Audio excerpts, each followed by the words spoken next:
ಬೇರೆಯಾಗಿರುವಂಥದ್ದು, ಯಾವ ಸಂಬಂಧವೂ ಇಲ್ಲದೆ ಅದು ಅಸಂಗವಾಗಿದೆ.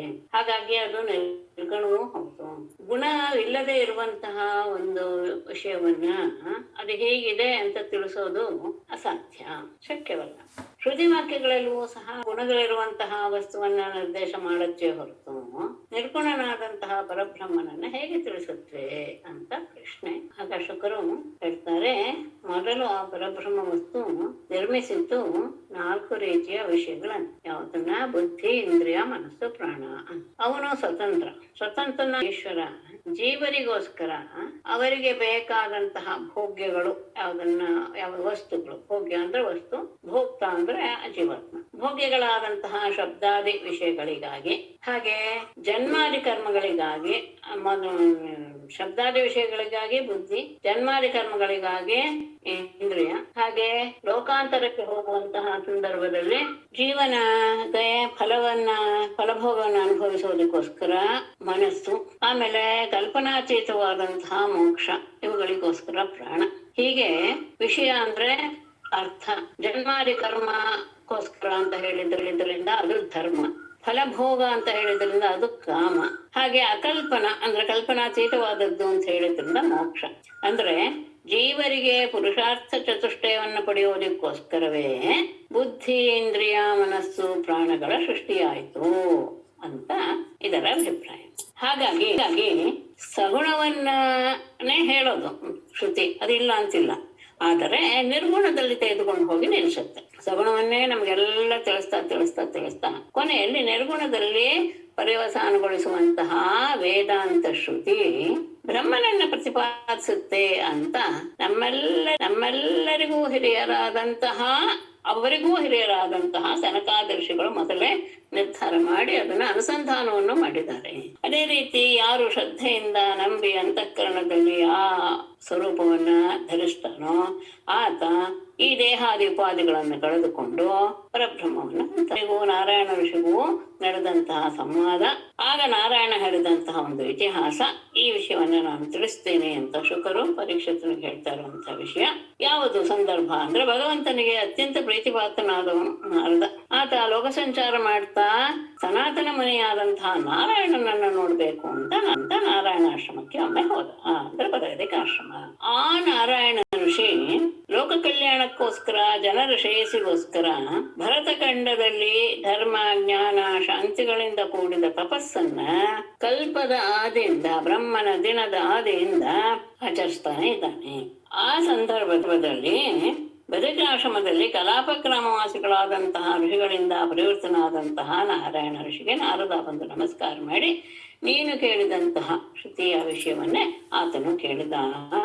ಆಗ ಭಗವಂತ ನಾರದನಿಗೆ ಈ ವಿಚಾರವನ್ನ ಅಲ್ಲೆಲ್ಲ ಋಷಿಗಳು ಕೇಳ್ತಾ ಇರುವಂತಹ ಸಂದರ್ಭದಲ್ಲಿ ಹಾಗೆ ಆತನು ಹೇಳಿದ, ಇದು ನಾನು ಹೇಳುವಂತಹದ್ದು ಅಂದ್ರೆ ನಾರಾಯಣ ಹೇಳುವುದು ನಾರದನಿಗೆ ಪ್ರಾಚೀನ ಋಷಿಗಳಲ್ಲಿ, ಜನಲೋಕ ನಿವಾಸಿಗಳಾದಂತಹ ಪ್ರಾಚೀನ ಋಷಿಗಳಲ್ಲಿ ನಡೆದಂತಹ ಒಂದು ಬ್ರಹ್ಮನ ಬಗೆಯ ಚರ್ಚೆ. ಅಂದರೆ ಸಮಾನವಾದ ಯೋಗ್ಯತೆಯುಳ್ಳಂತಹ ವಿದ್ವಾಂಸರು ಒಟ್ಟುಗೂಡಿ ವಿಚಾರ ವಿನಿಮಯಕ್ಕೋಸ್ಕರ ಬ್ರಹ್ಮವನ್ನ ಜಿಜ್ಞಾಸೆ ಮಾಡುವುದೇ ಬ್ರಹ್ಮಸತ್ರ ಅಂತ ಅನಿಸ್ಕೊಳ್ಳುತ್ತೆ. ಅದೇ ನಡೆದಿತ್ತು. ಹಿಂದೆ ಜನಲೋಕದಲ್ಲಿ ವಾಸ ಮಾಡುವಂತಹ ಜಿತೇಂದ್ರಿಯರಾದಂತಹ ಬ್ರಹ್ಮನ ಮಾನಸ ಪುತ್ರರಾದಂತಹ ಸನಕಾದಿಗಳ ಮಧ್ಯದಲ್ಲಿ ಈ ಬ್ರಹ್ಮಸತ್ರ ನಡೀತು. ದ್ವೀಪಕ್ಕೆ ಅದರ ಅಧಿಪತಿಯಾದ ಅನಿರುದ್ಧ ಮೂರ್ತಿಯನ್ನು ನೋಡೋಕೆ ನೀನು ಹೋಗಿದ್ದೆ. ಶ್ರುತಿಗಳನ್ನ ಸಮನ್ವಯಗೊಳಿಸುವಂತಹ, ಅಂದ್ರೆ ಶ್ರುತಿಗಳ ಮಾತೆಲ್ಲವೂ ಸಹ ಬ್ರಹ್ಮನನ್ನೇ ತಿಳಿಸ್ತಾ ಇವೆ ಅನ್ನುವಂತಹ ವಿಷಯವನ್ನ ಸಮನ್ವಯಗೊಳಿಸೋದು ಅಂದ್ರೆ ಹಾಗೆ ನಿರ್ಗುಣವಾದಂತಹ ಪರಬ್ರಹ್ಮನನ್ನೇ ತಿಳಿಸ್ಕೊಡ್ತಾ ಇವೆ ಎನ್ನುವಂತಹ ಬ್ರಹ್ಮನ ಬಗೆಯ ಚರ್ಚೆ ಆ ಸಂದರ್ಭದಲ್ಲಿ ನಡೀತು. ಆಗ ನೀನೀಗ ನನ್ನನ್ನ ಕೇಳ್ತಾ ಇರುವಂತಹ ಪ್ರಶ್ನೆ ಅಲ್ಲೇ ಎತ್ತಿತು. ಗಮನಿಸಿ, ನಾರದರು ಪ್ರಶ್ನೆ ಮಾಡಿದ್ದು, ಪರೀಕ್ಷಿತ ಪ್ರಶ್ನೆ ಮಾಡಿದ್ದು ಎರಡೂ ಒಂದೇ. ಅದನ್ನ ಅವರು ಹಾಗೆ ಹೇಳ್ತಾ ಇದ್ದಾರೆ. ನೀನ್ ಮಾಡಿದಂತಹ ಪ್ರಶ್ನೆಯನ್ನೇ ನಾರದರು ನಾರಾಯಣನ್ ಮಾಡಿದ್ರು. ಆ ನಾರದರಿಗೆ ನಾರಾಯಣ ಹೇಗೆ ತಿಳಿಸ್ತಾನೆ, ಆ ನಾರಾಯಣ ತಿಳಿಸುವಾಗ್ಲೂ ಹಾಗೆ ಹೇಳ್ದ. ನೀನು ಕೇಳಿದಂತಹ ಪ್ರಶ್ನೆ ಅಲ್ಲೂ ಸಹ ಉಂಟಾಯಿತು. ಆ ಸಭೆಯಲ್ಲಿರೋರೆಲ್ಲರೂ ಅಂದ್ರೆ ವಿಚಾರ ಎದಿತು ಅಂತ ಹೇಳಿದ ತಕ್ಷಣ ಯಾರೋ ಒಬ್ಬರು ಅದ್ರ ಬಗ್ಗೆ ವಿಷಯ ಪ್ರಸ್ತಾಪವನ್ನು ಮಾಡಬೇಕು. ಆ ಸಮಯದಲ್ಲಿರೋರೆಲ್ಲರೂ ಸಹ ಅದರಲ್ಲಿ ವಿದ್ಯೆಯಲ್ಲಾಗಲಿ ತಪಸ್ಸಾಗಲಿ ಶೀಲಗಳಲ್ಲಾಗಲಿ ಸಮಾನರಾದವರು. ಅವರಿಗೆ ಇವನು ನಮ್ಮವನು, ಇವನು ಬೇರೆಯವನು, ಇವನು ತಟಸ್ಥ ಎನ್ನುವ ಯಾವ ಭಾವನೆಯೂ ಸಹ ಇಲ್ಲದೇ ಇರುವನು. ಅವರೆಲ್ಲರೂ ಸಹ ಸರ್ವಜ್ಞರ. ಆದರೆ ಅವರಲ್ಲಿಯೂ ಸಹ ಒಬ್ಬನನ್ನ ಪ್ರವಕ್ತೃವನ್ನಾಗಿ ಗೊತ್ತು ಮಾಡಿಕೊಂಡು ಉಳಿದವರೆಲ್ಲರೂ ಸಹ ಶ್ರೋತೃಗಳಾಗಿ ಆ ಬ್ರಹ್ಮ ವಿಷಯಕವಾದ ಚರ್ಚೆಯನ್ನು ನಡೆಸೋದಕ್ಕೆ ಶುರು ಮಾಡಿದ್ರು. ಆಗ ಯಾರನ್ನ ಎಲ್ರು ಗೊತ್ತು ಮಾಡಿದ್ರು ಅಂದ್ರೆ ಸನಂದನನ್ನ ಗೊತ್ತು ಮಾಡಿದ್ರು. ಆ ಸನಂದನ ವಕ್ತೃವಾಗಿ ಆ ಜಿಜ್ಞಾಸುಗಳಾದಂತಹ ಋಷಿಗಳಿಗೆ ವಿಷಯವನ್ನು ತಿಳಿಸೋದು ಏನು ಅಂದ್ರೆ, ಈಶ್ವರ ತಾನು ಸೃಷ್ಟಿಸಿದ ಜಗತ್ತನ್ನ ಪ್ರಳಯ ಕಾಲದಲ್ಲಿ ಭಾರ ಮಾಡಿ ಕಾಲ ಕರ್ಮ ಅವನ ಸೃಷ್ಟಿ ಶುರುವಾದಾಗಲೇ ಕಾಲದ ಆರಂಭ. ಹಾಗಾಗಿ ಕಾಲ ಮತ್ತು ಕರ್ಮ ಎಲ್ಲದರ ಶಕ್ತಿಗಳೊಡನೆ ಯೋಗ ನಿದ್ರೆಯಲ್ಲಿ ಇದ್ದ. ಪ್ರಳಯ ಕಾಲ ಎಲ್ಲ ಮುಗಿದು ಇನ್ನೇನು ಸೃಷ್ಟಿಯ ಕಾಲ ಬಂತು ಅಂತ ಆದಾಗ ಪರಮಾತ್ಮನ ಶ್ವಾಸ ರೂಪದಿಂದ ಹೊರಟಂತಹ ಈ ಶ್ರುತಿಗಳು ಬ್ರಹ್ಮನ ಪ್ರತಿಪಾದಕಗಳಾದಂತಹ ಸೂಕ್ತಿಗಳಿಂದ ಈಶ್ವರನನ್ನ ಎಚ್ಚರಗೊಳಿಸಿದವು. ಹೇಗೆ ಅನ್ನೋದಕ್ಕೆ ಲೋಕದ ದೃಷ್ಟಾಂತವನ್ನು ಕೊಡ್ತಾರೆ. ನಿದ್ರಿಸ್ತಾ ಇರುವಂತಹ ಚಕ್ರವರ್ತಿಯನ್ನ ಅವನ ಅನುಜೀವಿಗಳಾದಂತಹ ವಂದಿಮಾಗಧರು ಬದುಕಿರುವರು ಅಂತ ಅರ್ಥ. ವಂದಿಮಾಗಧರು ಹೇಗೆ ಬಂದು ಆತನ ಪರಾಕ್ರಮಾದಿಗಳನ್ನೆಲ್ಲ ವರ್ಣಿಸ್ತಾ ಸ್ತುತಿ ಶ್ಲೋಕಗಳಿಂದ ಪ್ರಾತಃ ಕಾಲದಲ್ಲಿ ಆತನನ್ನ ಎಬ್ಬಿಸ್ತಾರೋ ಹಾಗೆ ಶ್ರುತಿಗಳು ಸಹ ಪರಮಾತ್ಮನನ್ನ ಎಬ್ಬಿಸಿದ್ವು. ಹೇಗೆ ಅಂತ ಶ್ರುತಿಗಳ ಮಾತಿನಿಂದ ತಗೊಳ್ತಾ ಇದ್ದಾರೆ. ಶ್ರುತಿಗಳು ಹೇಳೋದೇನು ಅಂದ್ರೆ ಮೊದಲು ಜಯವಾಗಲಿ, ಅದು ವಿಶೇಷವಾದದ್ದು. ಎಲ್ಲ ರೀತಿಯ ಏಳಿಗೆಯು ಉಂಟಾಗಲಿ ಅಂತ ಮೊದಲನೇ ಮಾತು ಮಂಗಳಕರವಾದ ಮಾತು. ಆದರ ಪೂರ್ವಕವಾಗಿ ಅದನ್ನ 2 ಬಾರಿ ಹೇಳಿದ್ದಾರೆ. ಅಜಿತ ಎನ್ನುವ ಶಬ್ದಕ್ಕೆ ಅರ್ಥ ಗೊತ್ತಿದೆ. ಎಲ್ಲರಿಂದಲೂ ಸಹ ಯಾರಿಂದಲೂ ಸಹ ಗೆಲ್ಲಾಗ್ತವನೇ ಅಂತ ಹಾಗೆ ಹೇಳಿ, ನೀನು ಈ ಸ್ಥಾವರ ಜಂಗಮಗಳ ಶರೀರವಾಗಿ ಹೊಂದಿರುವಂತಹ ಆ ದೋಷಗಳಿಂದ ತುಂಬಿರುವಂತಹ ಗುಣವುಳ್ಳ ಆ ಮಾಯೆಯನ್ನ, ಅಂದ್ರೆ ಅದು ಯಾತಕ್ಕೆ ಹಾಗಾಯ್ತು ಅಂದ್ರೆ ದೋಷಗಳಿಂದ ತುಂಬಿದೆ ಯಾಕೆ ಅಂದ್ರೆ ನಿನ್ನ ಮಾಯೆಯಿಂದ. ಆ ಮಾಯೆಯನ್ನ ನೀನು ದೂರ ಮಾಡಿಬಿಡು. ಯಾರಿಗೆ? ಈ ಚರಾಚರ ಶರೀರಗಳಲ್ಲೆಲ್ಲ ಮಾಯೆ ಎನಿಸಿದಂತಹ ಅವಿದ್ಯೆಯನ್ನ ನೀನು ಹೋಗಲಾಡಿಸಿಬಿಡು. ನನಗೆ ಸಾಧ್ಯವೇ ಅಂದ್ರೆ ನಿನಗೆ ಸಾಧ್ಯ. ಯಾಕೆ ಅಂದ್ರೆ ನೀನು ನಿನ್ನ ಸ್ವರೂಪದಿಂದಲೇ ಎಲ್ಲ ರೀತಿಯ ಐಶ್ವರ್ಯದಿಂದಲೂ ನೀನು ಕೂಡಿರುವೆ, ಪರಿಪೂರ್ಣ ನೀನು. ಹಾಗಾಗಿ ಆ ಮಾಯೆ ನಿನ್ನ ಅಧೀನ. ಹಾಗಾಗಿ ಈ ಸ್ಥಾವರಕ್ಕೆ ಜಂಗಮಕ್ಕೆ ಉಂಟಾಗಿರುವಂತಹ ಮಾಯೆಯನ್ನ ನೀನು ಹೋಗಲಾಡಿಸಿಬಿಡು. ಯಾಕೆ ಅಂದ್ರೆ ಆ ಅಜ್ಞಾನ ಏನು ಮಾಡಿದೆ ಮಾಯೆ ಅಂದ್ರೆ, ಜೀವಾತ್ಮರಿಗೆ ಸಹಜವಾದಂತಹ ಆನಂದಗಳನ್ನ ಮರೆಮಾರಿಂದ ಕೂಡಿದೆ. ಆ ದೋಷವನ್ನ ನಿವಾರಣೆ ಮಾಡೋದಕ್ಕೋಸ್ಕರನೇ ನೀನು ಸತ್ವಗುಣದಿಂದ ಆವಿರ್ಭಾವವನ್ನು ಮಾಡಿದೀಯ. ಅದು ನನಗೆ ಸಾಧ್ಯವೇ ಅಂದ್ರೆ ನಿನಗೆ ಸಾಧ್ಯ. ಯಾಕೆ ಅಂದ್ರೆ ಅವರವರೇ ಮಾಡ್ಕೊಳಕ್ ಆಗೋಲ್ಲ ಜೀವಿಗಳೇ. ಯಾಕೆಂದ್ರೆ ಅವರಲ್ಲಿರುವಂತಹ ಜ್ಞಾನಾದಿ ಸಕಲ ಶಕ್ತಿಗಳನ್ನೂ ಸಹ ಉದ್ಬೋಧನೆಗೊಳಿಸುವಂತಹವನು ನೀನೇನೆ. ಅವರಿಗೆ ಸ್ವತಂತ್ರವಾಗಿ ಏನು ಮಾಡ್ಕೊಳಕ್ ಆಗೋದಿಲ್ಲ. ಹಾಗಾಗಿ ನೀನೇ ಅವರ ಈ ಮಾಯೆಯಿಂದ ಕವಿದಂತಹ ಆವರಣವನ್ನ ತೆಗೆದು ಹಾಕಬೇಕು. ಸೃಷ್ಟಿಯಾದ ಸಮಯದಲ್ಲಿ ಮಾಯೆಯಿಂದ ಒಡಗೂಡಿ ವಸ್ತುತಃ ಸ್ವಸ್ವರೂಪದಲ್ಲಿ ಸತ್ಯ ಸುಖ ಸ್ವರೂಪನಾಗಿ ನೀನು ಇರ್ತೀಯಾ ಅಂತ ವೇದ ಘೋಷಿಸಿದೆ. ವೇದ ಅಂದ್ರೆ ನಾವು ಅಂತ ಅರ್ಥ. ನಾವೇ ಇದನ್ನೆಲ್ಲ ನಿನ್ನ ವಿಷಯವನ್ನ ನಾವು ಹೀಗೆ ತಿಳಿಸಿದ್ದೇವೆ. ಮಂತ್ರದೃಷ್ಟರಾದಂತಹ ಋಷಿಗಳು ಇಂದ್ರಿಯಗಳಿಗೆ ಉಪಲಬ್ಧವಾಗೂ ಸಹ ಬ್ರಹ್ಮ ಅಂತಾನೆ ತಿಳಿಸಿದ್ದಾರೆ. ಯಾಕೆ ತಿಳಿಸಿದ್ದಾರೆ? ತಿಳಿದಿದ್ದು ಅವ್ರು ತಿಳಿದಿದ್ರಲ್ಲ ಅದನ್ನ ಇನ್ನೊಬ್ರಿಗೂ ತಿಳಿಸಿದ್ದಾರೆ. ಯಾಕೆ ಅಂದ್ರೆ ಈ ಕಣ್ಣಿಗೆ ಕಾಣುವಂತಹ ವಸ್ತುವೆಲ್ಲವೂ ಸಹ ನಾಶವನ್ನು ಹೊಂದುವಂಥದ್ದು. ಕೊನೆಯಲ್ಲಿ ಉಳಿಯೋದೇನು? ಬ್ರಹ್ಮ ಮಾತ್ರ. ಈ ಉತ್ಪತ್ತಿ ವಿನಾಶಗಳೆಲ್ಲವೋ ಈಗ ನೈನೇ ಹೇಳಿದೆ, ಇಂದ್ರಾದಿ ದೇವತೆಗಳು ಆ ಇಂದ್ರಿಯಗಳಿಗೆಲ್ಲ ಶಕ್ತಿ ಕೊಟ್ಟು ಅದನ್ನ ಆ ರೀತಿಯ ವ್ಯವಹಾರವಾಗಿ ಮಾಡ್ತಾರಲ್ವಾ, ನಂದೇನಿದೆ ಅಂತ ನೀನ್ ಹೇಳಿದೆ. ಅವರೆಲ್ಲ ಯಾವುದೂ ಸಹ ಅವರು ಸ್ವತಂತ್ರವಾಗಿ ಯಾವುದನ್ನೂ ಮಾಡೋದಿಲ್ಲ. ಯಾವುದೇ ಒಂದು ನಡೀತಾ ಇದೆ ಚಲನೆ ಅಥವಾ ಶಕ್ತಿ ಅಂದ್ರೆ ಹೌದು. ಯಾಕೆಂದ್ರೆ ಉತ್ಪತ್ತಿ ವಿನಾಶ ಎಲ್ಲವೂ ಸಹ ಇಂದ್ರಾದಿ ದೇವತೆಗಳಿಗೂ ಇದೆ, ಜಂಗಮ ತಗೊಂಡಾಗ ಸ್ಥಾವರವಾದಂತಹ ಘಟಪಟಾದಿಗಳಿಗೂ ಸಹ ಇದೆ. ಯಾಕೆಂದ್ರೆ ಅವುಗಳೆಲ್ಲ ವಿಕಾರಗಳಿಗೆ ಮಾತ್ರ ಉತ್ಪತ್ತಿ ನಾಶ ಅನ್ನೋದು ಇದೆಯೇ. ನೀನು ಅವಿಕಾರ, ಯಾಕೆಂದ್ರೆ ಅವಿಕೃತ. ಯಾಕೆ ಹಾಗೆ ಅವಿಕಾರ ಹೇಗೆ ಪ್ರತಿಭಾವಂತ ರೂಪದಲ್ಲಿ ಕಾಣಿಸ್ತಾ ಇದೆಯಲ್ಲ ನೀನು ಅಂತ ಹೇಳಿದ್ರೆ, ಇಲ್ಲ, ಅದು ವಿವರ್ತವಾದ. ನಿಮಗೆ ಹಾಗೆ ಕಾಣಿಸ್ತಾ ಇದೆಯೇ ಹೊರತು ಅದು ನಿಜವಲ್ಲ. ಹೇಗೆ ರಜ್ಜುವಿನಲ್ಲಿ ಸರ್ಪ ಕಂಡ ಹಾಗೆ ಹಗ್ಗದಲ್ಲಿ ಹಾವು ಕಾಣಿಸುತ್ತೆ, ಆದ್ರೆ ಆ ಹಾವು ನಿಜ ಅಲ್ಲ, ಅದು ವಿವರ್ತ. ಅಂದ್ರೆ ಹಗ್ಗವೇ ಹಾವಿನ ಹಾಗೆ ನಮಗೆ ಪರಿಣಾಮವಾಗಿ ತೋರ್ತಾ ಇದೆ. ನಿಜವಾಗಿ ನೋಡ್ಬಿಟ್ರೆ ಅದೇನೋ ಇರೋದು ಹಗ್ಗ ಒಂದೇ. ಹಾಗೇನೆ ನೀವು ಯಾವುದನ್ನೇ ತಗೊಳ್ಳಿ, ಅದರ ಮೂಲಕ್ಕೆ ಹೋದಾಗ ಓಹೋ ಇರುವುದು ಒಂದೇ ವಸ್ತು. ಈ ನಮಗೆ ಕಂಡಿದ್ದೆಲ್ಲವೂ ಸಹ ನಾಶವಾಗುವಂಥದ್ದು ಅಥವಾ ಅದು ನಮಗೆ ಬಂದಂತಹ ಭ್ರಾಂತಿ ಜ್ಞಾನ.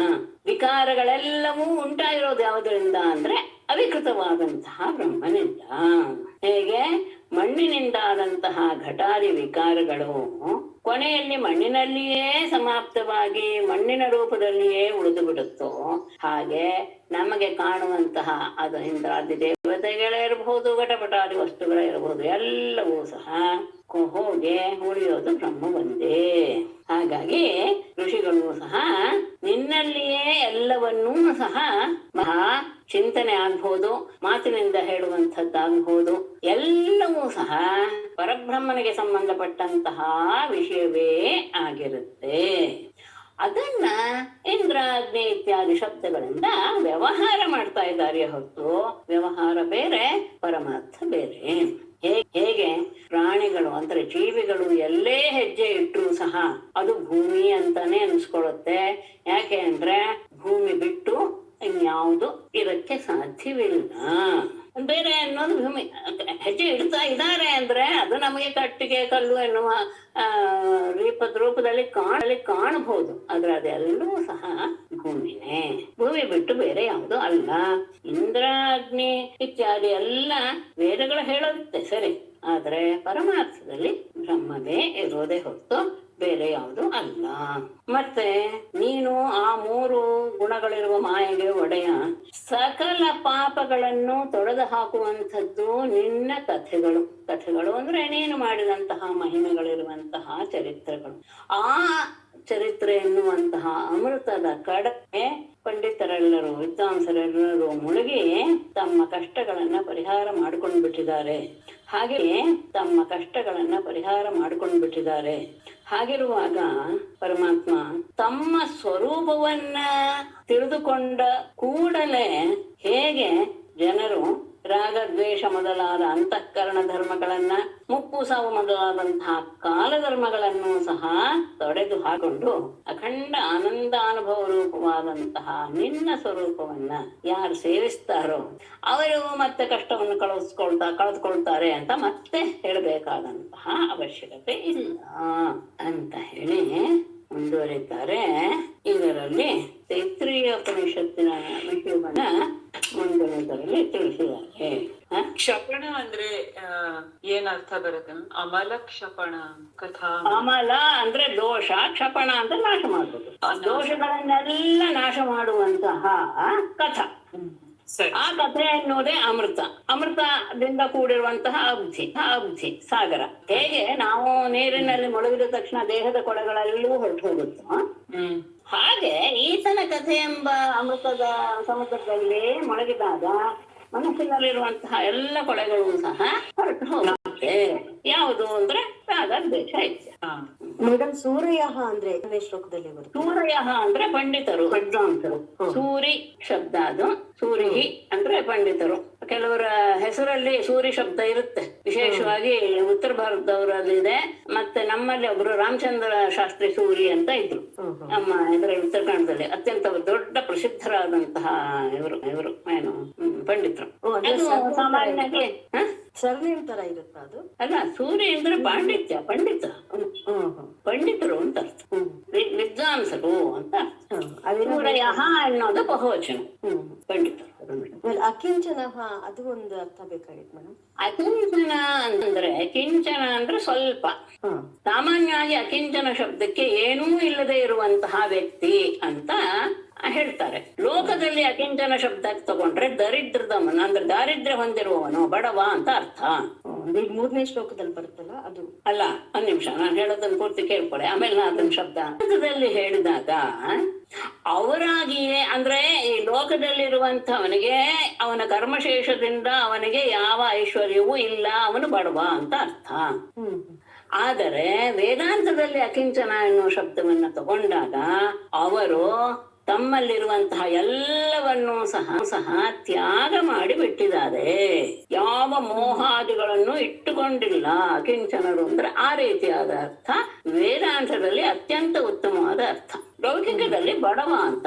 ಅದನ್ನ ರುಕ್ಮಿಣಿಯ ಬಾಯಿಯಲ್ಲಿ ಪರಮಾತ್ಮ ಹೇಳಿ ರುಕ್ಮಿಣಿಯ ಬಾಯಲ್ಲಿ ಅದರ ವಿವರಣೆಯನ್ನು ಕೊಡಿಸಿದ್ದ.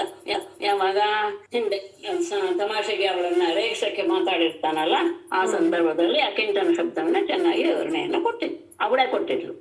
ನಾನು ಯಾರೋ ಬಡವರು ನನ್ನನ್ನ ಆರಾಧಿಸ್ತಾರಪ್ಪ, ನನ್ನನ್ನ ಯಾಕೆ ಮದುವೆ ಮಾಡ್ಕೊಂಡೆ ಅಂತ ಅವನು ಕೇಳಿದಾಗ, ಹೌದಪ್ಪ ನೀನು ಅಕಿಂಚನರಿಗೆ ಬಹಳ ಉತ್ತಮದಾದವನು ಅಂದ್ರೆ ಅವರಿಗೆ ಬೇಕಾದವನು. ಯಾರು ಅಕಿಂಚನರು ಅಂದ್ರೆ ಯಾವುದು ತಮಗೆ ಲೋಕದಲ್ಲಿ ಬೇಡ ಅಂತ ಸ್ವಯಂ ತ್ಯಾಗ ಮಾಡಿದವರು ಅಂಥವರಿಗೆ ನೀನೆ ಅಂದ್ರೆ ಯೋಗಿಗಳು ಅಂತ ಅರ್ಥ ಅಲ್ಲಿ.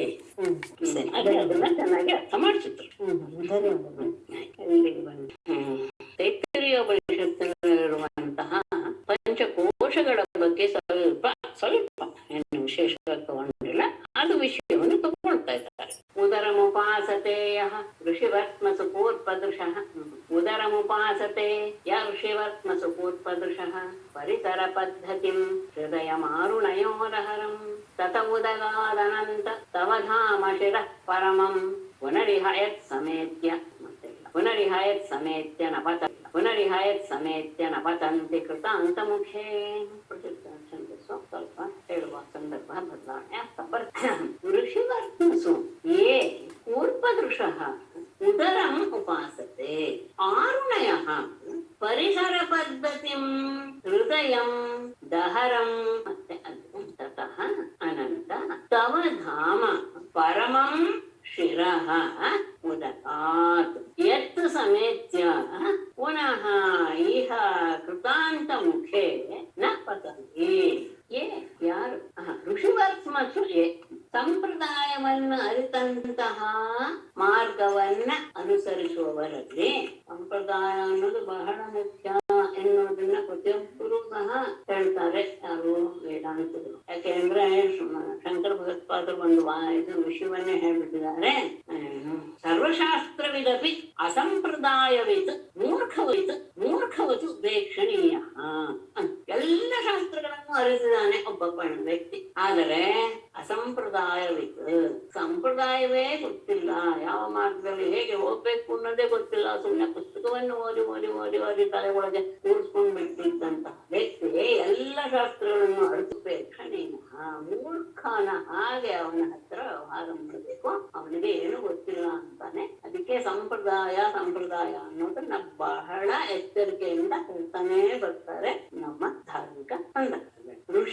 ಋಷಿಗಳ ಸಂಪ್ರದಾಯದ ಮಾರ್ಗಗಳಲ್ಲಿ ಯಾರು ಪೂರ್ಪದೃಶಃ ಅನ್ನೋದಕ್ಕೆ ಎರಡು ರೀತಿಯಾಗಿ ಅರ್ಥ ಹೇಳ್ತಾರೆ. ಸ್ಥೂಲ ದೃಷ್ಟಿ ಉಳ್ಳವರು ಅಂತ ಒಂದು ಅರ್ಥ, ಇನ್ನೊಂದು ವಿಶೇಷ ಸೂಕ್ಷ್ಮ ದೃಷ್ಟಿ ಉಳ್ಳವರು ಅಂತಾನು ಅರ್ಥ ಇದೆ. ಕೂರ್ಪ ಶಬ್ದಕ್ಕೆ ಏನ್ ಅರ್ಥ ಅಂದ್ರೆ ಈ ಮರಳಿನಲ್ಲಿ ಒಂದಷ್ಟು ಧೂಳು ಇರುತ್ತಲ್ಲ, ಅದು ಕಣ್ಣಿಗೆ ಬಿದ್ದಾಗ ಕೂರ್ಪದೃಶ ಆಗ್ತಾರೆ. ಅಂದ್ರೆ ಪೂರ್ಣವಾಗಿ ಅವರಿಗೆ ಕಾಣೋದಿಲ್ಲ ಅಂತ ಅರ್ಥ. ಅಂದ್ರೆ ಧೂಳು ಏನಾದ್ರೂ ಕಣ್ಣಿಗೆ ಬಿದ್ಬಿಟ್ರೆ ಹೇಗೆ ಅವರಿಗೆ ಧೂಳಿನಿಂದ ಆವೃತವಾದಂತಹ ದೃಷ್ಟಿಗೆ ಅವನು ಕಾಣೋದಿಲ್ವಾ, ಹಾಗೆ ಯಾಕೆ ಹಾಗೆ ತಗೊಂಡ್ರು ಅನ್ನೋದನ್ನ ಆಮೇಲೆ ನೋಡೋಣ. ಇನ್ನೊಂದು ಕೂರ್ಪ ಶಬ್ದಕ್ಕೆ ಸೂಕ್ಷ್ಮ ಎನ್ನುವ ಅರ್ಥವೂ ಇದೆ, ಸೂಕ್ಷ್ಮ ದೃಷ್ಟಿ ಉಳ್ಳವರು ಅಂತಾನು ಅರ್ಥ. ಎರಡಕ್ಕೂ ಹೇಗೆ ಅರ್ಥ ಮಾಡ್ಬೋದು ಅಂತ ನೋಡೋಣ. ಇದೇನು ವಿರೋಧ ಏನು ಬರ್ತದೆ. ಸ್ಥೂಲ ದೃಷ್ಟಿಯುಳ್ಳವರು ಉದರಂ, ಉದರ ಎನ್ನುವುದಕ್ಕೆ ಅರ್ಥ ಹೇಳ್ತಾರೆ ಮಣಿಪೂರದಲ್ಲಿರುವಂತಹ, ಅಂದ್ರೆ ಉದರ ಎನ್ನುವುದು ನಾಭಿಯೆಲ್ಲ ಹತ್ತಿರ ಇರೋದ್ರಿಂದ ಉದರವನ್ನ ಆಶ್ರಯಿಸಿದಂತಹ ಮಣಿಪೂರದಲ್ಲಿರುತ್ತಾರೆ, ಧ್ಯಾನ ಮಾಡ್ತಾರೆ. ಅಂದ್ರೆ ಅಲ್ಲಿ ಬ್ರಹ್ಮನ ಧ್ಯಾನ ಅವರು ಮಾಡ್ತಾರೆ. ಋಷಿಯ ಸಂಪ್ರದಾಯಗಳ ಮಾರ್ಗಗಳನ್ನ ಚೆನ್ನಾಗಿ ಅರಿತಂತಹ ಸ್ಥೂಲ ದೃಷ್ಟಿ ಇರುವವರು ಆ ನಾಭಿಯಲ್ಲಿ, ಅಂದ್ರೆ ಮಣಿಪೂರ ಚಕ್ರ ಇರುವಂತಹ ಸ್ಥಳದಲ್ಲಿ ಬ್ರಹ್ಮನನ್ನ ಆರಾಧನೆ ಮಾಡ್ತಾರೆ ಅಥವಾ ಬ್ರಹ್ಮನನ್ನ ಧ್ಯಾನ ಮಾಡ್ತಾರೆ. ಇದಕ್ಕೆ ಅದು ಆಮೇಲೆ ನೋಡೋಣ. ಅದಾದ್ಮೇಲೆ ಆರುಣಯ ಅಂದ್ರೆ ಅರುಣಕ್ಕೆ ಸಂಬಂಧಪಟ್ಟವರು ಅಂತ ಅರ್ಥ. ಅರುಣ ವಂಶದ ಋಷಿಗಳು ಅವರು ಪರಿಸರ ಪದ್ಧತಿ ಹೃದಯಂ ದಹರಂ ಉಪಾಸತೆ. ಇದು ಹೃದಯಕ್ಕೆ ಬಂದ್ರು. ಆರುಣಯಗಳು ಸಾಕ್ಷಾತ್ ಹೃದಯದಲ್ಲಿರುವಂತಹ ದಹರಂ, ದಹರ ಅಂದ್ರೆ ಹೃದಯದಲ್ಲಿರುವ ಆಕಾಶ ಅಂದ್ರೆ ಶೂನ್ಯ ಸ್ಥಳ. ಆ ಶೂನ್ಯ ಸ್ಥಳವನ್ನ ಅವರು ಪರಬ್ರಹ್ಮ ಅಂತ ಆರಾಧಿಸ್ತಾರೆ. ಹೇಳಿದಿರಲ್ಲ, ಏನ್ ಅರ್ಥ ಅದಕ್ಕೆ ಅಂದ್ರೆ ಇಲ್ಲಿ ತಗೊಳ್ತಾರೆ. ಪರಿಸರ ಎನ್ನುವುದಕ್ಕೆ ಚೆನ್ನಾಗಿ ವಿಭಾಗ ಮಾಡಿದ್ದಾರೆ. ಪರಿತಃ ಸರಂತಿ ಪ್ರಸರ್ಪಂತಿ ಇತಿ ಪರಿಸರ. ಸುತ್ತಲೂ ಓಡಾಡ್ತಾರೆ. ಪರಿಸರ ಶಬ್ದಕ್ಕೆ ಅದೇ ತಾನೇ ಅರ್ಥ. ಸುತ್ತಲೂ ಓಡಾಡುವಂತಹ ಸ್ಥಳ ಇದೆ ಅಂತಾನೆ ಪರಿಸರ ಅಂತ ಹೇಳ್ತೀವಿ. ಆ ಪರಿಸರ ಸ್ಥಳ ಇದೆ ಅಂತಾನೆ ಪರಿಸರ ಅಂತ ಹೇಳ್ತೀವಿ. ಆ ಪರಿಸರಗಳು ಯಾವುದು? ಹೃದಯದ ಹತ್ತಿರ ಇರುವಂತಹಗಳು, ಓಡಾಡ್ತಾ ಇರುವಗಳು ಯಾವುದು ಅಂದ್ರೆ ನಾಡಿಗಳು. ಪರಿಸರಾಹ ನಾಡ್ಯ, ಅವುಗಳ ಪದ್ಧತಿ ಅಂದ್ರೆ ಮಾರ್ಗ. ಆ ನಾಡಿಗಳೆಲ್ಲವೂ ಹೃದಯದ ಸುತ್ತಲೂ ಇರುವಂತಹ ನಾಡಿಗಳ ಮಾರ್ಗವಿರುವಂತಹ ಹೃದಯದ ಆ ದಹರಾಕಾಶವನ್ನ, ಅದರಲ್ಲಿ ಪರಬ್ರಹ್ಮನನ್ನ ಆರಾಧಿಸ್ತಾರೆ. ಈಗ ಆ ಸ್ಥೂಲ ಸೂಕ್ಷ್ಮ ಎನ್ನುವುದನ್ನು ತಗೊಳ್ಳೋಣ. ಕೂರ್ಪದೃಶಃ ಅಂದ್ರೆ ನಾವು ಸ್ಥೂಲ ಅಂತ ತಗೊಂಡಾಗ ಮಣಿಪೂರ ಎನ್ನುವುದು ಅಲ್ಲಿ ಆರಾಧನೆ ಮಾಡೋದು, ಅದು ಸ್ಥೂಲ ಯಾವುದು? ಹೃದಯ ಅಂತ ಅರ್ಥ. ಇಲ್ಲ, ನೀವು ಕೂರ್ಪದೃಶಃ ಅನ್ನೋದಕ್ಕೆ ಸೂಕ್ಷ್ಮ ಅಂತಲೇ ಅರ್ಥ ಮಾಡ್ಕೊಳ್ತೀರಾ ಅಂದ್ರೆ ಆವಾಗ ಹೃದಯದ ದಹರ ಇದೆಯಲ್ಲ, ಆ ಸೂಕ್ಷ್ಮಕ್ಕಿಂತಲೂ ಅಂದ್ರೆ ಮೇಲೆ ಹೇಳಿದ ಅಂದ್ರೆ ಮಣಿಪೂರದ ಆ ಸ್ಥಾನಕ್ಕಿಂತಲೂ ಇದು ಇನ್ನೂ ಸೂಕ್ಷ್ಮ ಅಂತ ಅರ್ಥ ಮಾಡ್ಬೇಕು. ಹಾಗಾಗಿ ಇದ್ರಲ್ಲಿ ವಿರೋಧ ಏನು ಅನ್ನೋದು ಇಲ್ಲ. ಹೃದಯದಲ್ಲಿ ಮಾಡ್ತೀವಿ ಅಂದ್ರೆ ಏನಾಯ್ತು? ಯಾವ ಚಕ್ರ ಅಂತ ಆಯ್ತು? ಹಾಗಾದ್ರೆ ಅನಾಹತ ಚಕ್ರದಲ್ಲಿ ಆರಾಧನೆ ಮಾಡ್ತಾರೆ. ಯಾರು? ಅರುಣ ವಂಶದ ಋಷಿಗಳು. ಅಂದ್ರೆ ಅಲ್ಲಿ ಇರುವಂತಹ ಆ ನಾಡಿಗಳೆಲ್ಲವೂ ಸಹ ಹೋಗಿ ಹೃದಯದ ಹತ್ತಿರ, ಅದು ಪರಿಸರ ಪದ್ಧತಿ. ಆ ಪರಿಸರ ಪದ್ಧತಿಯನ್ನ ಹೇಳುವಂತಹ, ಪರಿಸರ ಪದ್ಧತಿ ಇರುವಂತಹ ಹೃದಯದ ಆ ದಹರದಲ್ಲಿ ಚಿದಾಕಾಶ ರೂಪನನ್ನಾಗಿ ನಿನ್ನನ್ನ ಭಜಿಸ್ತಾರೆ. ಎಲ್ಲ ನಾಡಿಗಳು ಓಡಾಡುವಂತದ್ದು ಆ ಹೃದಯದ ಹತ್ತಿರ. ಹಾಗಾಗಿ ಅಲ್ಲಿ ದಹರ ಎನ್ನುವಂತಹ ಇದರಲ್ಲಿ ಚಿದಾಕಾಶ ರೂಪನಾದ ನಿನ್ನನ್ನ ಭಜಿಸ್ತೇನೆ. ಮೇಡಮ್, ಲಲಿತಾ ಸಹಸ್ರನಾಮದಲ್ಲಿ ದಹರಾಕಾಶ ರೂಪಿಣಿ ಅಂತ ಬರ್ತಲ್ಲ, ಇದೇನೆ. ಅನಾಹತದಲ್ಲಿ ಅಲ್ಲಿ ಅವಳು ನೆನೆಸಿದಾಳೆ. ಅಲ್ಲಿಂದಲೇ ಸಾಮಾನ್ಯವಾಗಿ ಮೇಲಕ್ಕೆ ಸಾಮಾನ್ಯರು ಅಲ್ಲಿಂದಲೇ ಧ್ಯಾನ ಮಾಡ್ಬೇಕು ಅಂತಿದೆ ನಮ್ಮಂಥವ್ರಿಗೆಲ್ಲ. ಯಾಕೆಂದ್ರೆ ನಾವು ಮಣಿಪುರಕ್ಕೆ ಹೋಗೋದು ಸರಿಯಲ್ಲ, ಯಾಕಂದ್ರೆ ನಮಗೆ ಅಷ್ಟು ಹಿಡಿತ ಇಲ್ಲ ಎನ್ನುವ ಉದ್ದೇಶದಿಂದ ಹೃದಯದಿಂದಲೇ ಆರಾಧಿಸಿ ಅಂತ ಸಾಮಾನ್ಯ ಜನರಿಗೆ ಹೇಳೋದುಂಟು. ಆದ್ರೆ ಯೋಗಿಗಳು ಮಣಿಪುರದಿಂದಲೇ ಆರಾಧಿಸ್ತಾರೆ. ಸರಿ, ಆಪುರ ಆಯ್ತು, ಅನಾಹತ ಆಯ್ತು.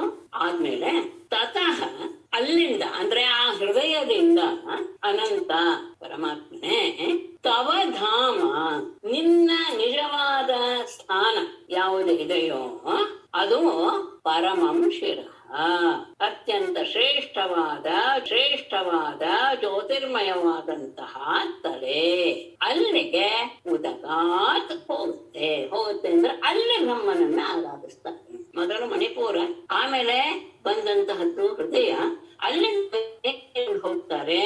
ಅದು ನಿನ್ನ ಪರಮ ಶ್ರೇಷ್ಠವಾದಂತಹ ಬ್ರಹ್ಮರಂಧ್ರದ ಆ ತಲೆಯಲ್ಲಿರುವಂತಹ ಸ್ಥಾನ, ಅಲ್ಲಿಗೆ ಉದಗಾತ್ ಹೋಗುತ್ತೆ. ಅಂದ್ರೆ ಮೂಲಾಧಾರದಿಂದ ಆರಂಭಿಸಿ ಹೃದಯ ಮಧ್ಯಭಾಗ ಭಾಗದಿಂದ ಮತ್ತೆ ಬ್ರಹ್ಮರಂಧ್ರಕ್ಕೆ ಹೋಯಿತು ಅಂತ ಅರ್ಥ. ಆ ನಿನ್ನ ಧಾಮ ಎಂಥದ್ದು ಅಂದ್ರೆ ಯತ್ ಸಮೇತ್ಯ ಅಂದ್ರೆ ಇಲ್ಲಿ ನಾವೇನ್ ಹೇಳ್ತೀವಿ ಬ್ರಹ್ಮರಂಧ್ರ ಅಂದ್ರೆ ಅಲ್ಲಿ ಸಹಸ್ರಾರ. ಆ ಸಹಸ್ರಾರದವರೆಗೆ ಹೋಗುವಂತಹದ್ದು ಯಾವುದೋ ಒಂದೇ ಸುಷುಮ್ನಾ ನಾಡಿ ಮಾತ್ರ. ಉಳಿದ ಯಾವುದಕ್ಕೂ ಸಹ ಮಧ್ಯ ಮಧ್ಯದಲ್ಲಿ ಕಟ್ಟಾಗ್ಬಿಡುತ್ತೆ ನಾಡಿಗಳಲ್ಲಿ. ನಮ್ಮಲ್ಲಿ 72,000 ನಾಡಿಗಳು ಇವೆ. ಇವರು ಅದನ್ನ ಆಮೇಲೆ ತಗೊಳ್ತೀನಿ, ಸತ್ಯಕ್ಕೆ ಬೇಡ. ಆ ನಾಡಿಗಳು ಕೆಲವು ಸುಮ್ನೆ ಸಣ್ಣವಾಗಿ ಇವೆ. ಅವುಗಳು ಅಲ್ಲಲ್ಲೇ ಇದ್ದು ತಮ್ಮ ಕೆಲಸ ಮಾಡಿ ಸುಮ್ನೆ ಇರುತ್ತೆ. ಆದ್ರೆ ಇಡಾ ಪಿಂಗಳ ಸುಷುಮ್ನ ಇದೆಯಲ್ಲ, ಈ 3 ಮಾತ್ರ ತುಂಬಾ ಪ್ರಧಾನ ದೇಹದಲ್ಲಿ.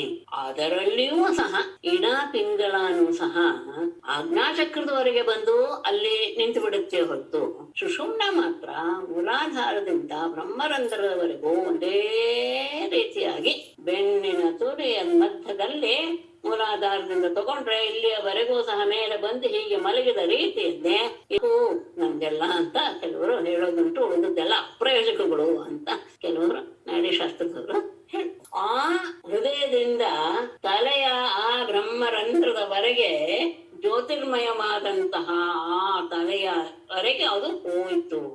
ಅಲ್ಲಿಯವರೆಗೂ ಹೋಗುತ್ತೆ. ಅದು ಎಂಥದ್ದು? ಅಲ್ಲಿಯವರೆಗೂ ಹೋಗುತ್ತೆ. ಅದು ಎಂಥದ್ದು ಅದನ್ನ ಧಾಮ ಅಂದ್ರೆ ಯತ್ ಸಮೇತ್ಯ, ಯಾವ ಆ ಶಿರಪ್ರಧಾನವಾದ ಧಾಮವನ್ನು ಹೊಂದಿದ ಮೇಲೆ ಪುನಃ ಮತ್ತೆ ಇಹ ಎಲ್ಲಿ ಕೃತಾಂತ ಮುಖೇ, ಯಮನ ಬಾಯಿಯಲ್ಲಿ ಅಂದ್ರೆ ಸಂಸಾರದಲ್ಲಿ ನ ಪತಂತಿ, ಮತ್ತೆ ಬಿಡುವುದಿಲ್ಲ. ಋಷಿ ಸಂಪ್ರದಾಯ ಮಾರ್ಗಗಳಲ್ಲಿ ಸ್ಥೂಲ ದೃಷ್ಟಿ ಇರುವವರು ಉದರದ ಮಣಿಪೂರ ಚಕ್ರದಲ್ಲಿ ನಿನ್ನನ್ನು ಉಪಾಸನೆ ಮಾಡ್ತಾರೆ. ಅದಕ್ಕಿಂತ ಸೂಕ್ಷ್ಮ ದೃಷ್ಟಿ ಇರುವವರು ಎಲ್ಲ ನಾಡಿಗಳಿಗೂ ಓಡಾಡುವಂತಹ ಪ್ರಸರಣ ಸ್ಥಾನ ಎನಿಸಿದಂತಹ ಹೃದಯದಲ್ಲಿ ದಹರ ಎನ್ನುವಂತಹ ಚಿದಾಕಾಶ ರೂಪನಾದ ನಿನ್ನನ್ನ ಆರಾಧಿಸ್ತಾರೆ. ಆದರೆ ನಿನ್ನ ಪರಮೋತ್ಕೃಷ್ಟವಾದಂತಹ ಉಪಲಬ್ಧಿ ಸ್ಥಾನ ಯಾವುದು ಅಂದರೆ ಈ ಉದರ ಮತ್ತು ದಹರ ಇವೆರಡಕ್ಕಿಂತ ಶಿರಸ್ಸು ಇದೆಯಲ್ಲ, ಅದು ಸುಷುಮ್ನಾ ನಾಡಿಯನ್ನ ಏರಿ ಅದು ನಿಂತಿದೆ. ಅಲ್ಲಿ ಸೇರಿ ಧ್ಯಾನ ಮಾಡುವಂಥವರು ಮತ್ತೆ ಮೃತ್ಯುವಿನ ಬಾಯಿಗೆ ಬೀಳೋದಿಲ್ಲ. ಇಲ್ಲಿ ಶ್ರುತಿ ಒಂದು ಮಾತು ಹೇಳುತ್ತೆ, ಶತಂಚ ಏಕಾಚ ಹೃದಯಸ್ಯ ನಾಡ್ಯ ತಾಸಾಂ ಮೂರ್ಧಾನಂ ಅಭಿನಿಸೃತ ಏಕ ತಯೋರ್ಧ್ವಂ ಆಯನ್ ಅಮೃತತ್ವಮೇತಿ ವಿಶ್ವ ಕನ್ಯಾ ಉತ್ಕ್ರಮಣೆ ಭವಂತಿ. ಶತಂಚ ಏಕ, ಹೃದಯದ ಹತ್ತಿರ ಇರುವಂತಹ 101 ಆ ಹೃದಕೋಲಕದಲ್ಲಿ ಸುತ್ತಲಿರುವಂತದ್ದು 101 ನಾಡಿಗಳು. ನಾಡ್ಯ ತಾಸಾಂ ಮೂರ್ಭಿನಿಸೃತ ಏಕ, ಅವುಗಳಲ್ಲಿ ಒಂದು ಮಾತ್ರ ತಲೆಯವರೆಗೆ ಹೋಗುತ್ತೆ. ಅಂದ್ರೆ ಅದು ಸುಷುಮ್ನಾ ಎನ್ನುವಂಥದ್ದು ತಲೆಯವರೆಗೆ ಹೋಗುತ್ತೆ. ಅದು ವಿಶ್ವಕ್ ಎಲ್ಲಾ ಗತಿಯನ್ನ ಹೊಂದಿ, ಅಂದ್ರೆ ಉಳಿದದ್ದೆಲ್ಲೋ ಕ್ಷಮಿಸಿ, ಅವುಗಳಲ್ಲಿ ಉಳಿದವೆಲ್ಲವೂ ಸಹ ವಿಶ್ವಕ್ಕೆ ಎಲ್ಲ ಕಡೆ ಸುತ್ತಾ ಇರುತ್ತವೆ. ಅನ್ಯಾನಾಟ್ಯ ಅಂದ್ರೆ ಯಾವಾಗ ಅವುಗಳು ಉತ್ಕ್ರಮಣೆ ಭವಂತಿ ಅಂತ ಹೇಳ್ತಾರೆ. ಪ್ರಾಣೋತ್ಕ್ರಮಣದ ದ್ವಾರಕ್ಕೆ ಅವುಗಳು ಕಾರಣೀಭೂತವಾಗಿವೆ. ಆದರೆ ಅದರಲ್ಲಿ ಒಂದಿದೆಯಲ್ಲ, ಶಿರಸ್ಸುವರೆಗೂ ಹೋಗುತ್ತಲ್ಲ, ಅದನ್ನು ಮಾತ್ರ ಅದು ಅಮೃತತ್ವಂ ಅಲ್ಲಿ ಹೋದಾಗ ಅವನು ಮರಣದ ಭಯವಿಲ್ಲದೆ ಇರೋನಾಗ್ತಾನೆ, ಅಮೃತತ್ವವನ್ನ ಹೊಂದಿದೆ. ಇದಕ್ಕೆ ಇವ್ರದ್ದು ಶ್ರೀಧರಿಯರ್ದು ಬಹಳ ಚೆನ್ನಾಗಿದೆ, ನಿಮಗೂ ಅರ್ಥವಾಗುವ ಹಾಗಿದೆ. ಉದರಾದಿಷು ಯಃ ಪುಂಸಾಂ ಚಿಂತಿತಃ ಮುನಿವರ್ತ್ಮಭಿಃ ಹನ್ವೃದ್ಗತಂ ತಂ ಉಪಾಸ್ಮಹೇ. ಯಃ ಮುನಿವರ್ತ್ಮಭಿಃ ಪುಂಸಾಂ ಉದರಾದಿಷು ಚಿಂತಿತಃ ದೇವಃ ಬೇಡ ಆತ್ಮಭಿಃ ಚಿಂತಿತಃ ದೇವಃ. ಓಕೆ. ಹೃದ್ಗತಂ ಮೃತ್ಯುಭಯಂ ಹಂತಿ ಹೃದ್ಗತಂ ತಂ ಉಪಾಸನೆ. ಉದರ ದಹರ ಇತ್ಯಾದಿಗಳೆಲ್ಲ ಸಂಪ್ರದಾಯ ಮಾರ್ಗಗಳಿಂದ ಅಲ್ಲಲ್ಲಿ ಧ್ಯಾನ ಮಾಡ್ತಾ ಬಂದ ಮೇಲೆ ಯಾವಾಗ ಹೃದಯದಲ್ಲಿರುವಂತಹ ಅವನನ್ನ ಆರಾಧಿಸಿ ನಾವು ಶಿರಸ್ಸಿಗೆ ತೆಗೆದುಕೊಂಡು ಹೋಗ್ತೀವೋ ಆಗ ಅವನು ನಮ್ಮ ಮೃತ್ಯು ಭಯವನ್ನ ನಿವಾರಣೆ ಮಾಡಿಬಿಡುತ್ತಾನೆ. ಮೃತ್ಯು ಭಯವನ್ನ ನಿವಾರಣೆ ಮಾಡಿಬಿಡುತ್ತಾನೆ ಅಂದ್ರೆ ಮತ್ತೆ ಮರಣ ಎನ್ನುವಂತಹ ಶಬ್ದ ನಮಗೆ ಆಗೋದೇ ಇಲ್ಲ, ಉಂಟಾಗೋದೇ ಇಲ್ಲ. ಅಮೃತತ್ವಮೇಜೆ ಅಂತ ಅಮೃತತ್ವವನ್ನು ಪಡಿತೀವಿ.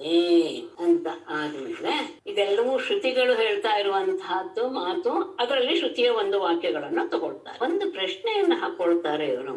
ಉದರದಲ್ಲಿರುವ ಅಂದ್ರೆ ಮಣಿಪುರದಲ್ಲಿ ಅನಾಹತದಲ್ಲಿ ಇರುವಂತಹ ಪರಮಾತ್ಮನನ್ನ ಉಪಾಸನೆ ಮಾಡ್ತೀನಿ ಅಂತ ನೀವು ಉಪಾಸನೆ ಮಾಡ್ತೀವಿ ಅಂತ ಹೇಳಿದ್ರೆ, ಹಾಗಾಗಿ ನಾವೇನ್ ಅನ್ಕೊಳ್ಬೇಕು, ಅವನು ಉದರದಲ್ಲಿ ಇದ್ದಾನೆ, ಹೃದಯದಲ್ಲಿ ಹಾಗಾಗಿ ಉದರಕ್ಕಿಂತ ಉತ್ತಮವಾದದ್ದು ಹೃದಯ. ಹಾಗಾಗಿ ಅವನು ತಾರತಮ್ಯವನ್ನ ತೋರಿಸ್ದಂಗ ಆಗುತ್ತಲ್ಲ, ಅವನು ಹಾಗಾಗಿ ಜೀವಿಗಳ ಹಾಗೇನೆ ಆಗಿಬಿಟ್ನಲ್ಲ ಅಂತ ಹೇಳಿದರೆ ಅಲ್ಲ ಅನ್ನೋದಕ್ಕೆ ಮುಂದಿನ ಶ್ಲೋಕ ಹೊರಟಿದೆ. ಸ್ವಗತ ವಿಚಿತ್ರ ಯೋನಿಷು ವಿಷನ್ಯವ ಹೇತುತಯ ತರತಮತಶ್ಚಕಾಸಿ ಅನಲವತ್ ಸ್ವಕೃತಾನುಕೃತಿ ಅಥ ವಿತಥಾ ಸೋಮೋಶ್ವವಿತಥಂ ತವ ಧಾಮ ಸಮಂ ವಿರಜಧಿಯೋ ಅನ್ವಯಂತ್ಯಭಿವಿಪಣ್ಯವ ಏಕರಸಂ.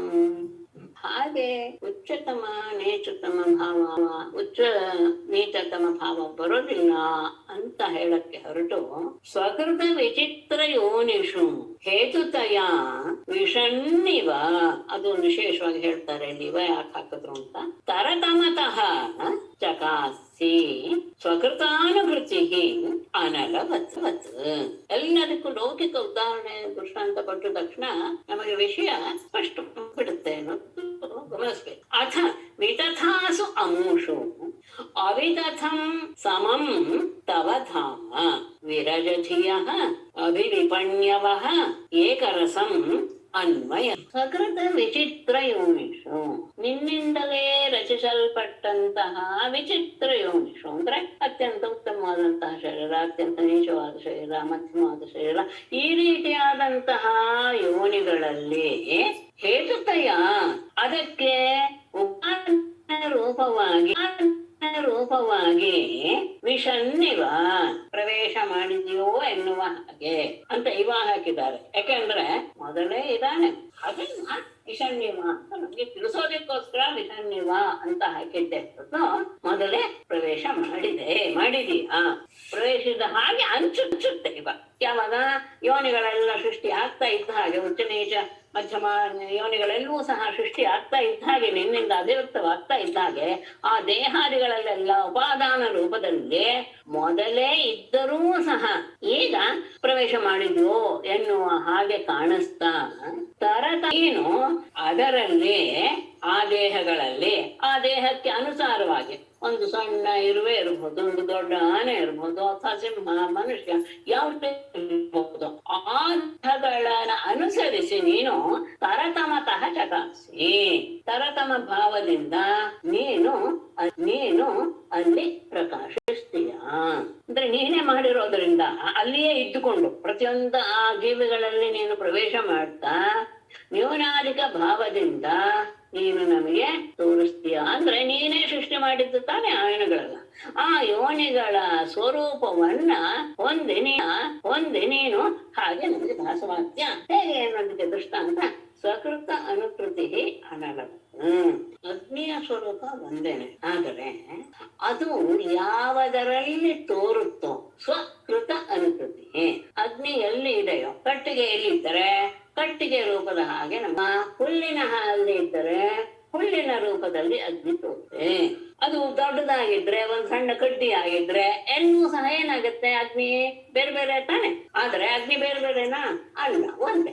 ಆದರೆ ಆ ವಸ್ತುಗಳನ್ನ ಅನುಸರಿಸಿ ಅಗ್ನಿಯ ರೂಪವೂ ಸಹ ಬದಲಾಗಬಾರ ನಮ್ಗೆ ಇದರಲ್ಲಿ ಪ್ರಪಂಚದಲ್ಲಿ ಕಾಣುತ್ತೆ. ಆ ಕಟ್ಟಿಗೆಯನ್ನು ಅನುಸರಿಸಿ ಹೇಗೆ ದೊಡ್ಡದು ಚಿಕ್ಕದ ಹಾಗೆ ತೋರುತ್ತೋ, ಅಥ ಹಾಗೆಯೇ ವಿತಥಾಸು ಅಮೂಷು ಇವೆಲ್ಲವೂ ಸಹ ಅಸತ್ಯ ಅಂದ್ರೆ ಮಿಥ್ಯೆಗಳಾದಂತಹ ಈ ಅಮೂಷು ಅಂದ್ರೆ ಈ ಯೋನಿಗಳಲ್ಲಿ ಅವಿತಥಂ ಅದು ತುಂಬಾ ಮುಖ್ಯ. ಯಾವ ಬದಲಾವಣೆಯನ್ನು ಹೊಂದದೆ ಕೇವಲ ಇರುವಿಕೆ, ವಿತಥ ಅವುಗಳಲ್ಲೂ ಸಹ ಮಿಥ್ಯೆ ಅಲ್ಲದ ಸತ್ಯವಾದಂತಹ ಸಮಂ ಎಲ್ಲದರ ಕಡೆ ಎಲ್ಲರಲ್ಲಿಯೂ ಒಂದೇ ರೀತಿಯಾಗಿ ಎಲ್ಲಾ ವಸ್ತುಗಳಲ್ಲಿಯೂ ಒಂದೇ ರೀತಿಯಾಗಿರುವಂತಹ ತವ ಧಾಮ ಸ್ಥಾನ.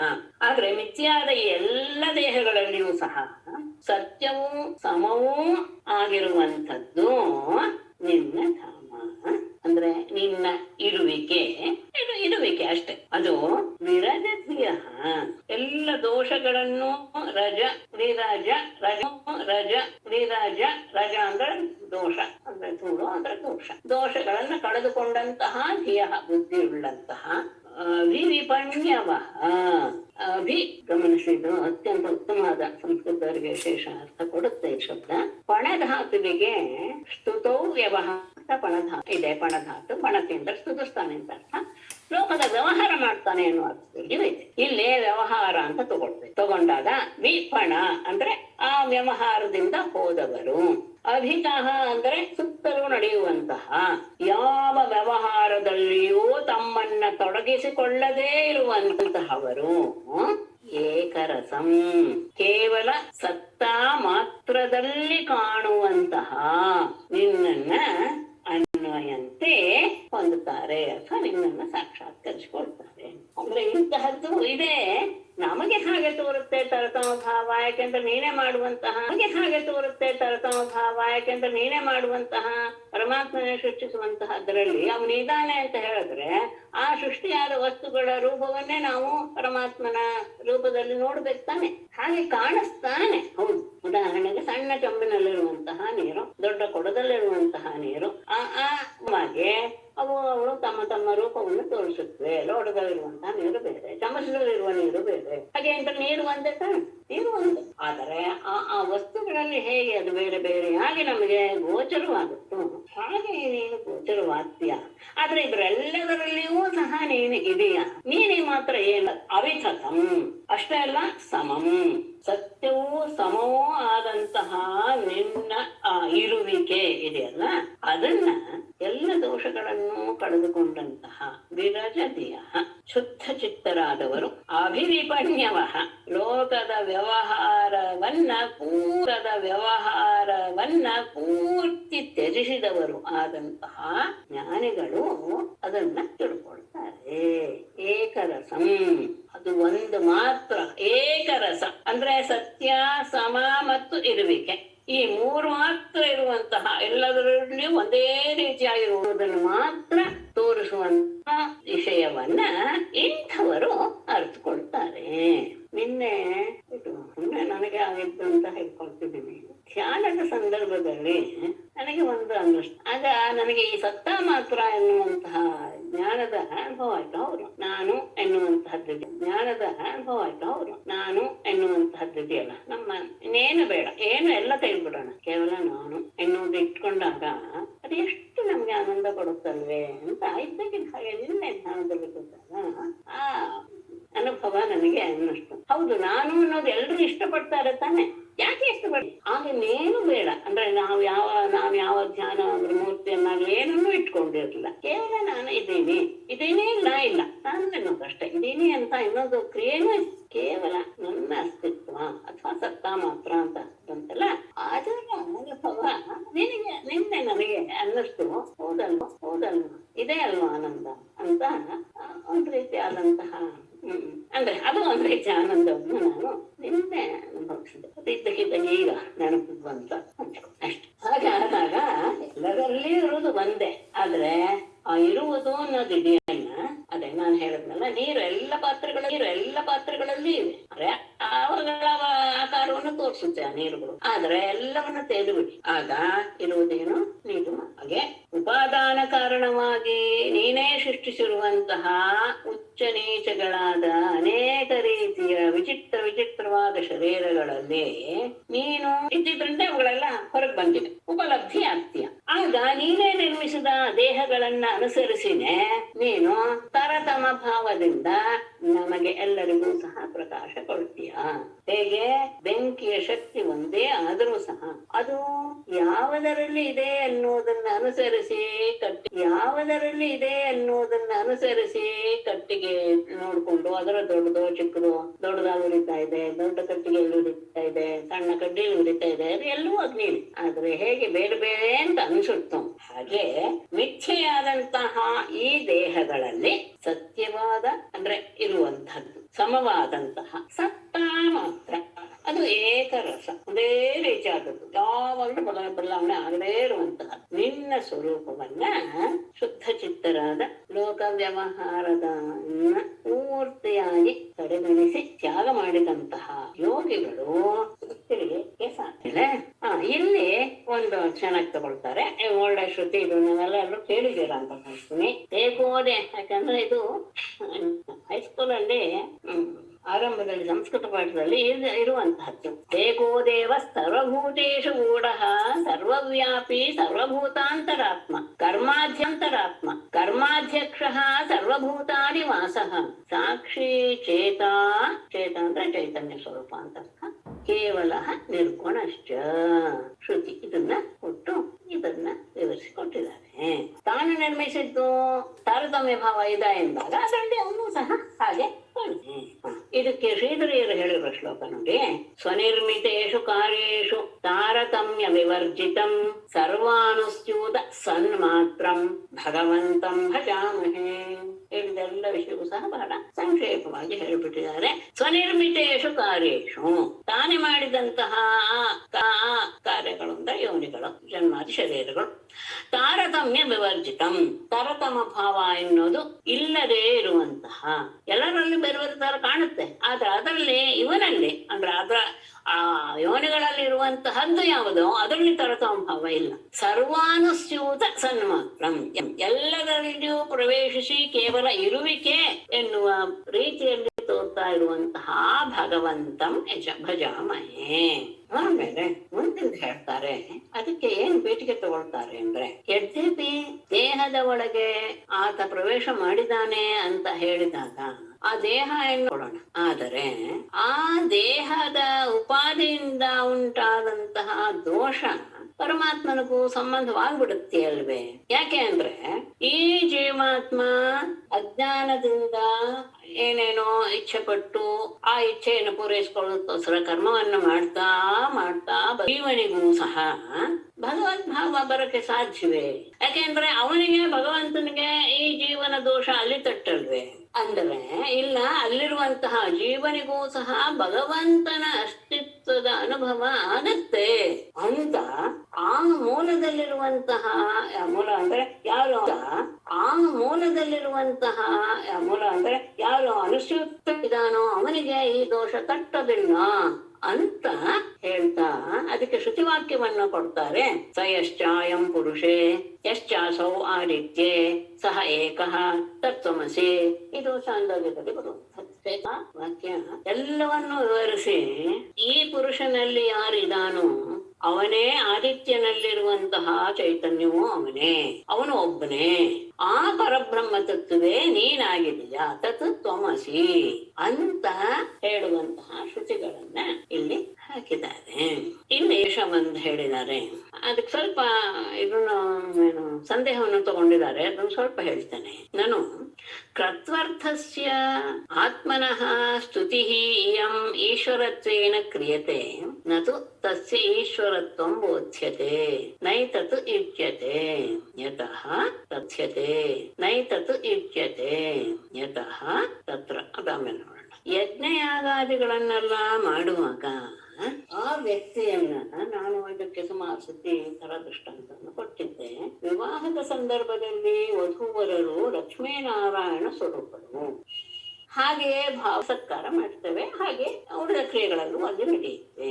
ಹಾಗೆಯೇ ಯಾವುದಾದ್ರು ಸುಬ್ರಹ್ಮಣ್ಯ ಷಷ್ಠಿ ಎನ್ನುವಂತಹ ಕಾರ್ಯವನ್ನು ಮಾಡಿದಾಗ ಆ ವಟು ಯಾವ ಬರ್ತಾನೋ ಅವನನ್ನೇ ನಾವು ಸುಬ್ರಹ್ಮಣ್ಯ ಎನ್ನುವಂತಹ ಭಾವನೆಯಿಂದ ಆರಾಧಿಸ್ತೇವೆ.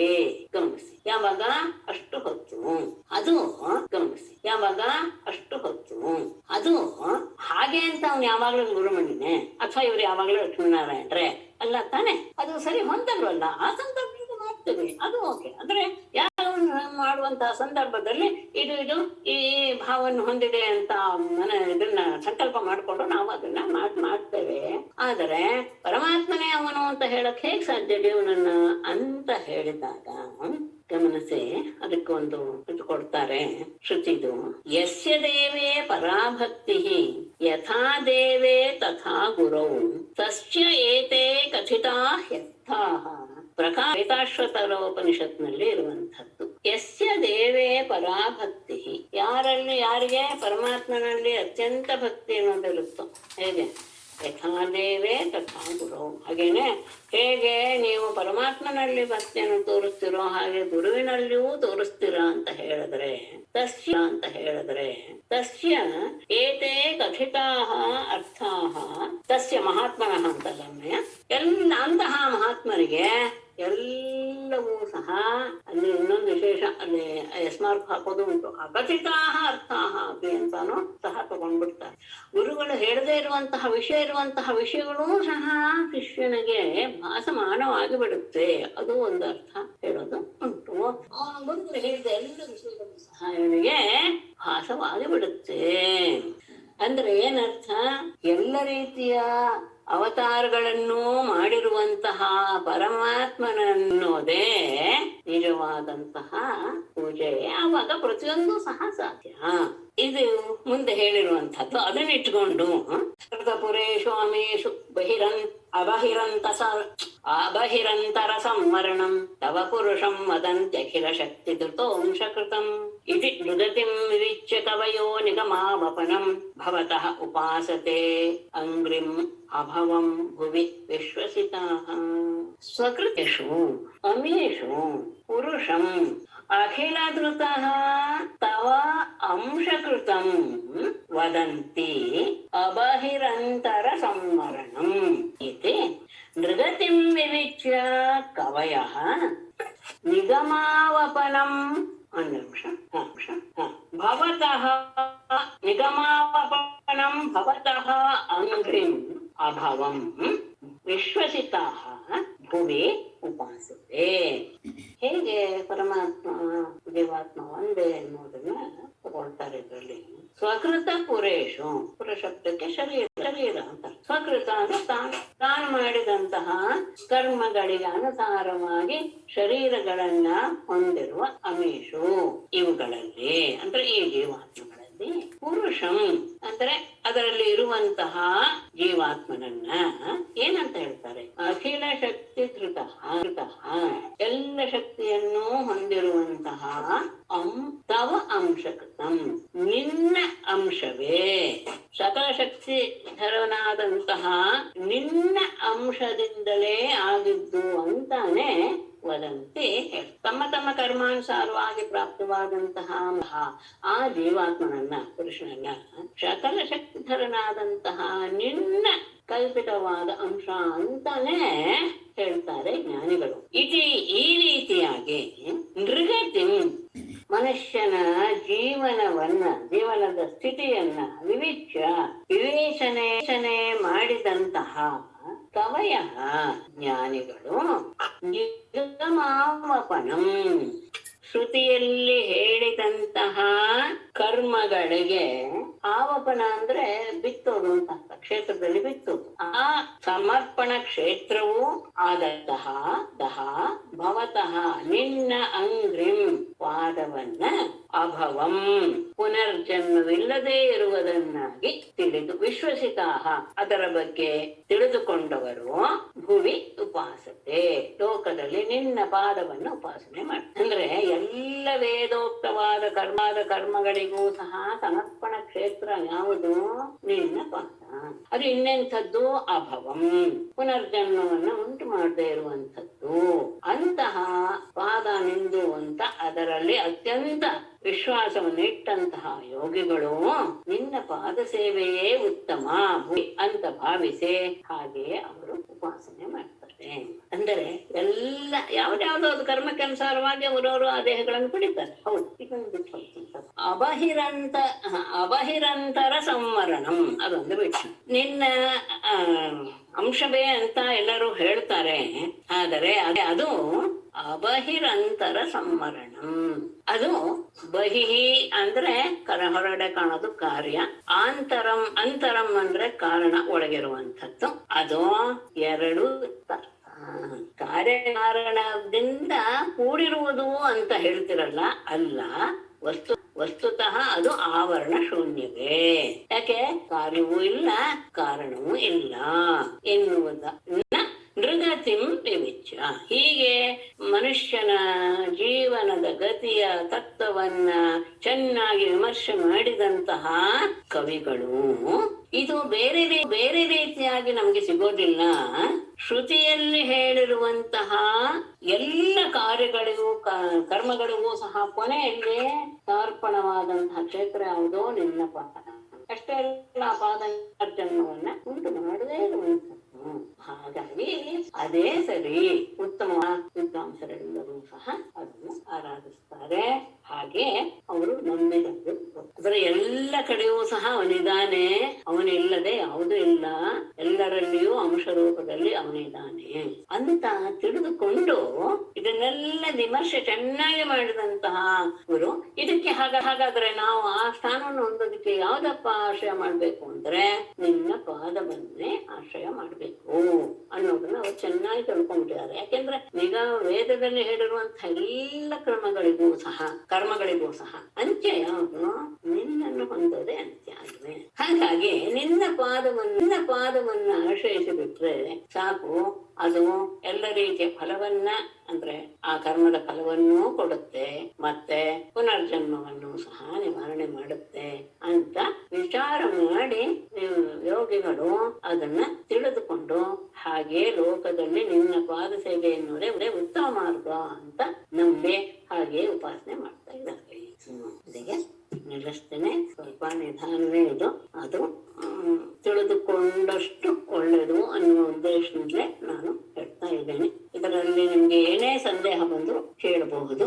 ಇಲ್ಲ ಈಗಲ್ಲ, ಆಮೇಲೆ ಕೇಳ್ತಾ ಕೆಲವು ಸಂದೇಹಗಳು ಬಂತು ಅಂದ್ರೆ ಅದಕ್ಕೂ ನಾನು ನಾರಾಯಣಂ ನಮಸ್ಕೃತ್ಯ ನರಂ ಚೈವ ನರೋತ್ತಮಂ ದೇವೀಂ ಸರಸ್ವತೀಂ ವ್ಯಾಸಂ ತತೋ ಜಯಮುದೀರಯೇತ್.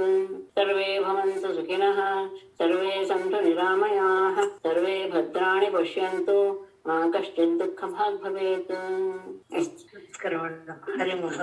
ಧನ್ಯವಾದಗಳು ಮೇಡಮ್. ನಮಸ್ತೆ. ಒಳ್ಳೆ